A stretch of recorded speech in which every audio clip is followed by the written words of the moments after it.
Hey everybody, I'm Natasha Kirchek, and thanks for joining us for ILTV's weekly program, One-on-One with Alan Dershowitz. We want to give you, our viewers, a chance to have your questions answered by Professor Dershowitz, one of America's greatest legal minds. He's a leading expert on criminal and constitutional law, civil liberties, and the Arab-Israeli conflict.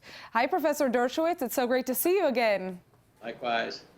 All right, so let's begin because I know you're short on time. Our first question of the day comes from Major General Amos Gilad. For decades, he was the senior-most figure in the Ministry of Defense, and he recently took over as the chairman of the prestigious Herzliya Conference.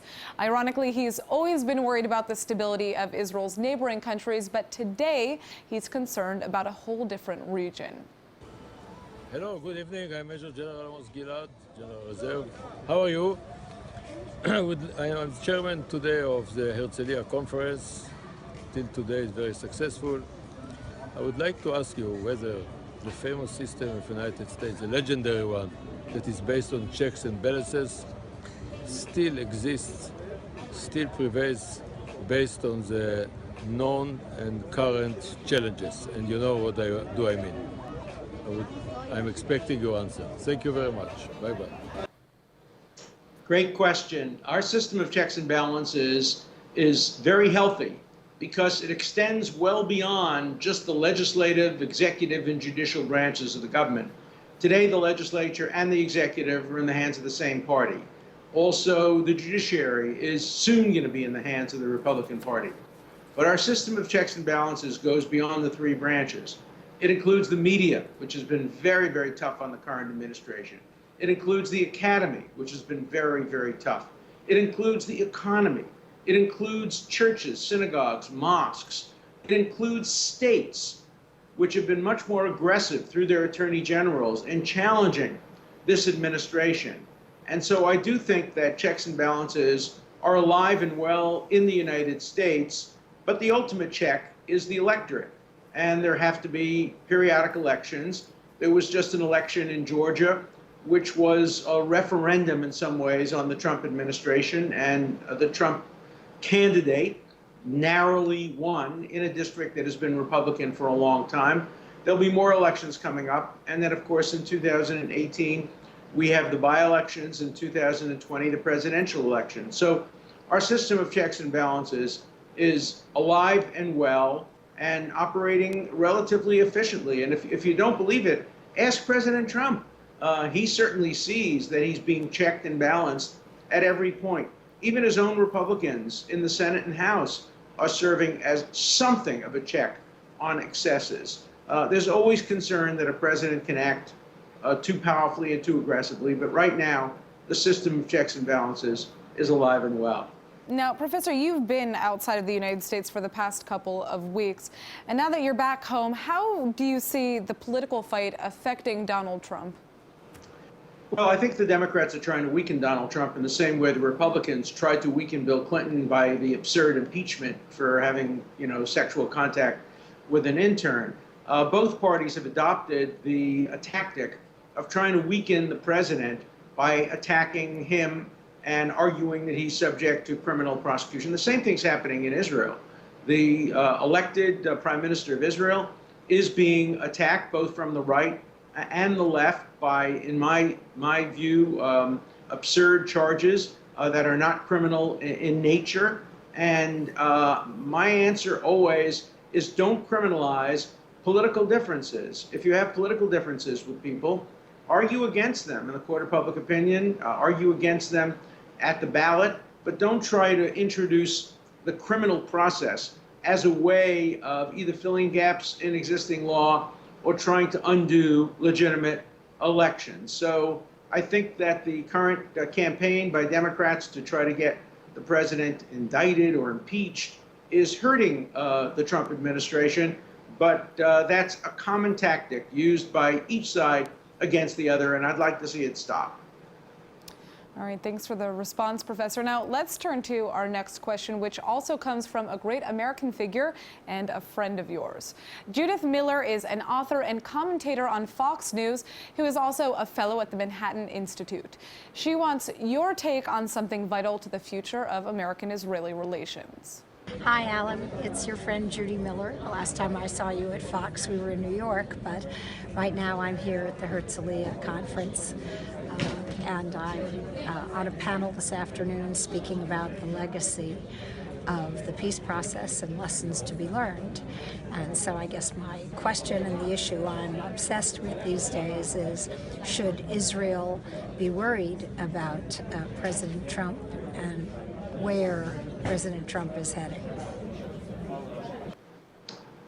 The people of Israel should be worried about every American president, and every American president has disappointed Israeli expectations, sometimes to a greater extent, sometimes to a lesser extent. Israel can never, ever count on an American president to have its back completely and totally. American interests will always determine American policy. Some presidents will understand better than others that if they want Israel to make any kind of compromises toward peace, it has to be out of strength and not out of weakness. That Dennis Ross has proved in his excellent book that if America wants compromise from Israel, the best way to do it is for America to have Israel's back. President Clinton got Israel to agree to a two-state solution. Obviously, there had been agreement before that, but to accept the Clinton-Barack parameters because Clinton was seen as a very strong president of Israel. President Bush II was seen as a very strong president in support of Israel. And under his presidency, the great Prime Minister Ehud Olmert offered a deal to the Palestinians that involved compromises on behalf of Israel. Under Barack Obama, Israel was offering nothing because it got nothing. Barack Obama did not have Israel's back, certainly in the last term. If anything, Barack Obama had Israel's back and painted a target on it. What he did at the end of his term, by allowing a UN resolution to declare that the Western Wall, the access roads to Hebrew University and Hadassah and the Jewish Quarter are illegally occupied territory, will go down in history as one of the most treacherous betrayals by an American president, and a personal betrayal to me, because he called me into the Oval Office before his re-election, and promised me that he would have Israel's back, both on Iran and at the United Nations. And he broke those promises, and he got nothing in return.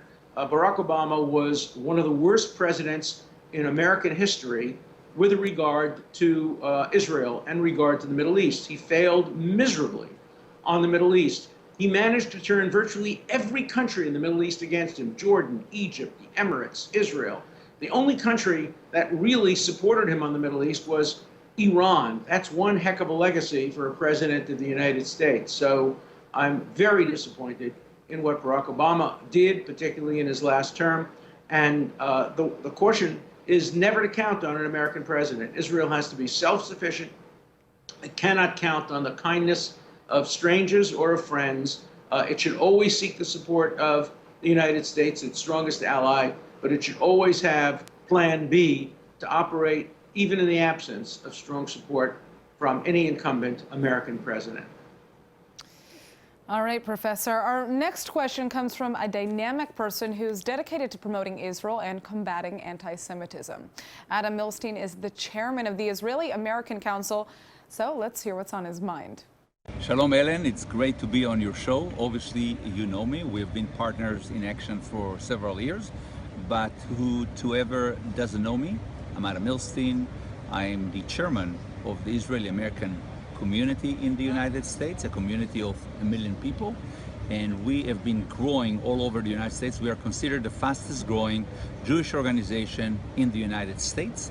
One of our mission is to fight anti-Semitism, to fight the detractors of Israel, and to that extent I'm here today at the Herzliya conference participating in a panel about the new anti-Semitism and what to do about it. And I want to ask you a question in that regards.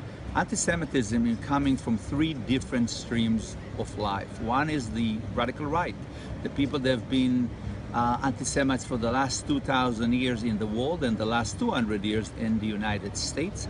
They are anti-Jewish today and they will be anti-Semites tomorrow. There is obviously the radical Muslims who have been anti-Jewish and anti-Israel for the last 1,300 years, especially over the last 100 years when Jews started to immigrate to the state of Israel. And there's the radical left who has seen Israel as an imperialist, colonialist, country of human rights violation. My question to you is, to what community should we focus our effort?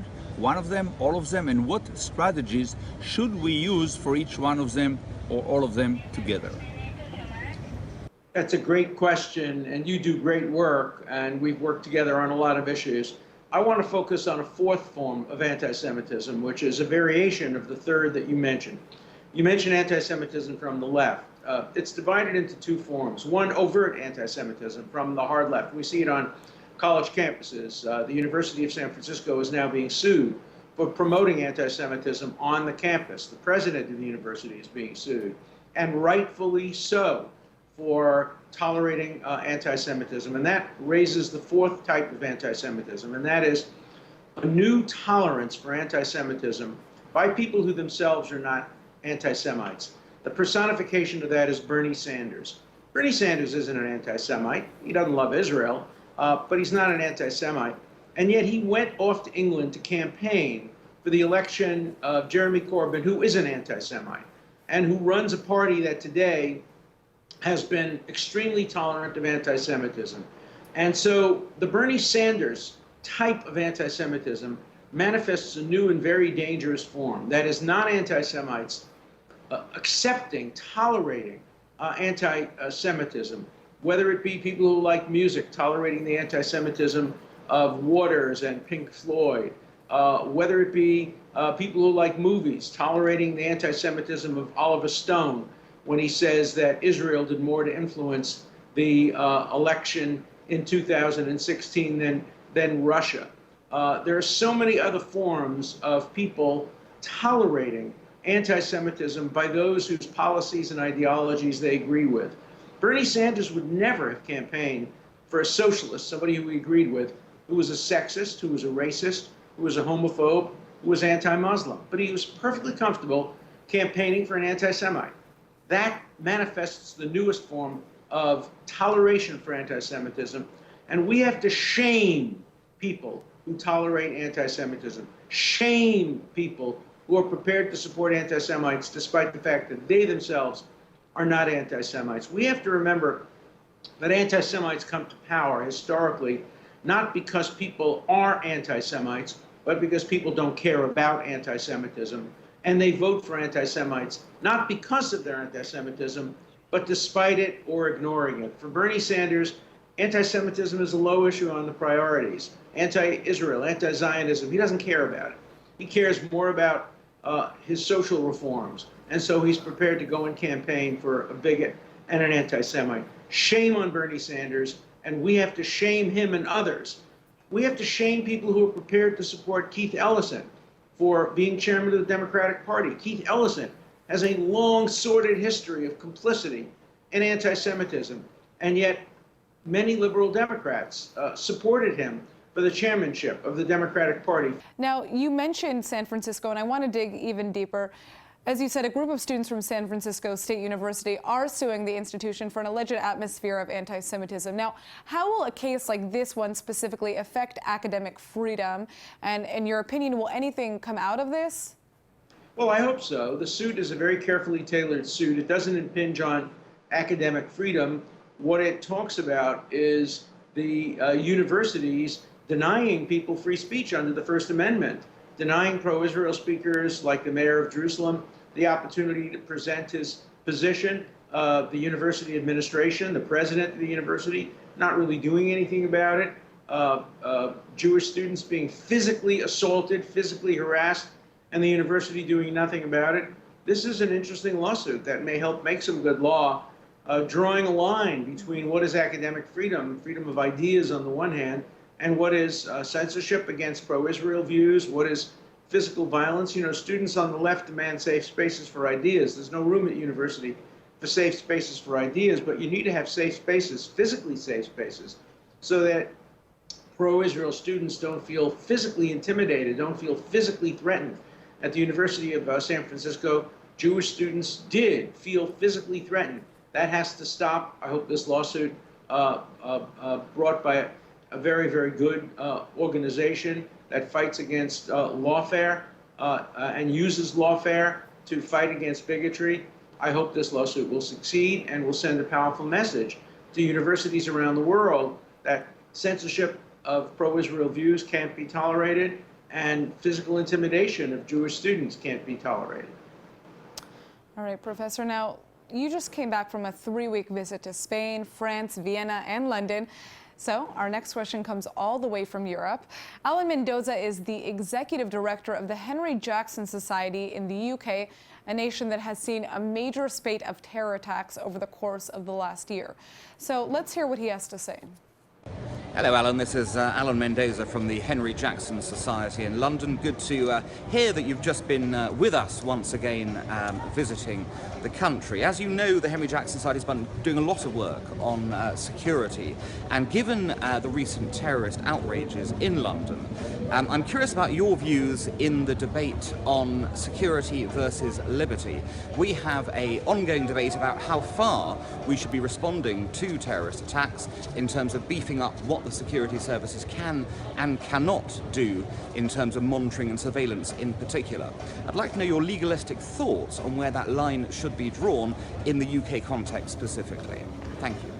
Look, striking the appropriate balance between stopping terrorism and protecting human rights and civil liberties is one of the hardest questions that the current contemporary civilization faces. I wrote a book about it called Why Terrorism Works, in which I set out some of my ideas, and it's very, very difficult. In Great Britain, efforts have been made to try to deport imams who have been preaching and inciting terrorism. The European Court of Human Rights stopped that. That created a great controversy in Great Britain. I think striking that balance is a very difficult one. Anything that is stated in a public place is subject to being surveilled. So I have no problem with surveillance on the streets of London, which is pretty effective. I have no problem of surveillance of mosques to which anyone is entitled to enter. And I don't have any problem of surveilling people who have long records of supporting terrorism. These are very hard questions in particular cases, and the courts play an important role in striking an appropriate balance between terrorism prevention and denial of liberty. But let's always remember that being safe from terrorism is a fundamental liberty, and that has to be also put on the side of liberty. We don't want to live in a society where people are afraid to go to theater, to bus stops, to train stops, to the Portobello flea market where I was at this week. People are terrified, and they're always looking around because terrorism has become pervasive in Europe. One of the reasons terrorism has struck Europe so terribly is because many of the countries of Europe were tolerant of terrorism for a long time, including England. England was very soft on terrorism when terrorism was directed only against Israel. The same was true of Germany, the same was true of France, the same was true of Italy. And unfortunately, when you're soft on terrorism, even if they're targeting not you but somebody else, you create an atmosphere where you become a soft target for terrorism. And so I would hope that the European countries would become tough on terrorism, not only against their own people, but terrorism anywhere in the world, including terrorism as recently shown in Israel and Jerusalem and other places. Terrorism against anybody is terrorism against everybody. All right, Professor, our final question comes from perhaps one of the most exciting events of the year here in Israel. Barry Schraich is the president of the Boston Jewish Federation. He just accompanied the greatest patriot of all, Robert Kraft, as he led 18 NFL Hall of Famers on a trip to Israel and inaugurated a sports complex in Jerusalem. Well, let's hear from Barry. Hi, Alan. It's Barry Schraich. I'm at Kraft Stadium in Jerusalem with NFL Hall of Famers. It's a great mission. They love Israel. They love everything about it, and they're going to go back to the United States and tell great stories about what a great country this is. So, Alan, you know, I've known you, I think, for 30 years, and you're really one of my heroes. And you and I have worked so hard to defend Israel and support Israel in so many ways, which is the reason why you're my hero. But Alan, a number of years ago, you and I discussed a book that you wrote called The Vanishing American Jew. And next to loving Israel, I know that you and I share a passion for preserving Judaism with the next generation of Jews, helping them to stay strong, involved, committed, strong Jews wherever they are and whatever they do. And you wrote The Vanishing American Jew, and you and I talked about it, but where are we now, Alan? Do you think we're still disappearing? Do you think we're still vanishing? What's the chance, the best shot we have of preserving the next generation of Jews? What advice would you give? What should we do together, first of all, as individuals for our own children, but even more important, as community leaders, to assure that we have the next generation of Jews? I love you, Alan. Anxious to hear your answers. Thank you so much, Barry. As you know, you're one of my great heroes. You have been the greatest Federation leader. Every year you get me to double my contributions. You're so effective, but more than just in raising money, in teaching Jewish values. Your question, of course, is a critically important one. Inevitably, we're going to see more intermarriage. We're going to see more people who are partially Jewish by heritage, and we have to welcome them. We have to open our arms to people who are children of marriages that involve a Jew and a non-Jew. We have to encourage non-Jewish partners to either become Jewish, to convert fully, or to become active in Jewish life. We have to recognize the reality that as we become a freer people, when I was a student, it was very easy. Of course, we never married non-Jews. First of all, we didn't know any. Second, nobody would marry us. Today, everybody wants to marry a Jew, except apparently another Jew.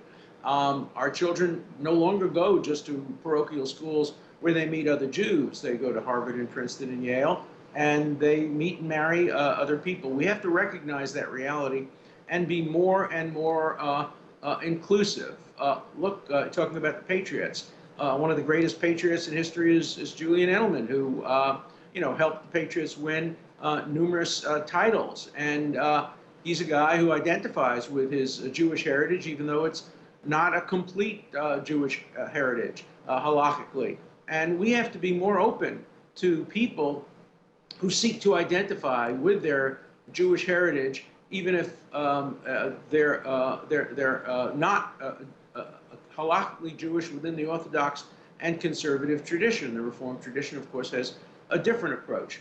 But I'm not talking about now religious disputes. I'm talking about how we welcome into support for Israel everybody who wants to be part of Jewish history and part of the Jewish community. And if we fail to do that, I think we will fail in our mission. Look, we should also encourage young people by excellent Jewish education. And we have that in Great Britain, in South Africa, in Australia, and to some lesser degree in the United States. I think the Jewish schools in the United States have to look to some of the foreign Jewish schools and become better. It's not enough for people to say, oh, the Jewish school in our neighborhood is pretty good, it's almost as good as. It has to be the best school in the neighborhood so as to attract a generation of Jews that want their children to have superb educations. And we have to face the realities that we live in a changing world. I am confident that Judaism will adapt. I always ask my favorite question: what is the most important halachic decision ever made by a rabbi in the history of Judaism? And the answer is the halachic decision that said that you can ride on a boat over Shabbos. Because if that decision hadn't been made, the Jews of Europe never could have come to the United States, which at the time my grandparents and great-grandparents came, was a 15 or 16-day trip involving 2 Shabbosim. So we adapt, we learn, we survive because we adapt, and I'm confident that we will not vanish. The title, The Vanishing American Jew, was ironic. It was not intended as a prediction or even a description. So I'm confident we will survive, but we will look different and be different 100 years from now than we were 100 years ago. That's the nature of Jewish life. All right, Alan, that's all the time that we have for today. Thank you so much for your time, and I also want to thank all of our guests, including Major General Amos Gilad. If you'd like Professor Dershowitz to answer your questions, go to ILTV.tv or our Facebook page and submit them. We'll see you again next week.